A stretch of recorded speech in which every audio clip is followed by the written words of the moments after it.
Hello, this is Dr. Ranga Reddy, consultant interventional cardiologist working at Apollo Hospitals, Jubilee Hills, Hyderabad. Today we'll talk about atrial fibrillation. What is atrial fibrillation? It is nothing but an irregular heartbeat, which is an electrical abnormality. Generally, we see in elderly patients. We may see in young patients also if there is any abnormal heart enlargement or atrial enlargements noted while doing a 2D echo. And the side effects or the complications of this atrial fibrillation on a long term is the enlargement of the heart atriums, and it can cause strokes, clot formations. It can be brain strokes, it can be a major strokes, it can be a major vessel occlusions because of the thrombus.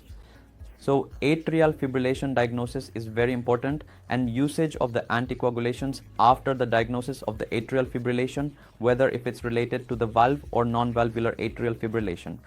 The newer anticoagulants or the regular anticoagulants like acetone, warfarin, we need to continue and check the INR levels regularly and inform the doctor and make the dose adjustments of the drugs. Once the atrial fibrillation is established, and we know mainly we need to control the rate, and rhythm can be altered initially, but the target should be the rate control.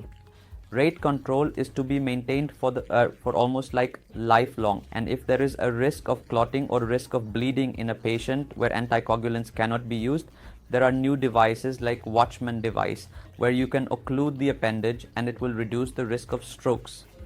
So atrial fibrillation, once you get the diagnosis mainly by the ECG, if it's intermittent palpitations happens, then it can be diagnosed through Holter monitoring and regular interval Holter monitoring. ECGs and 2D echoes are very necessary.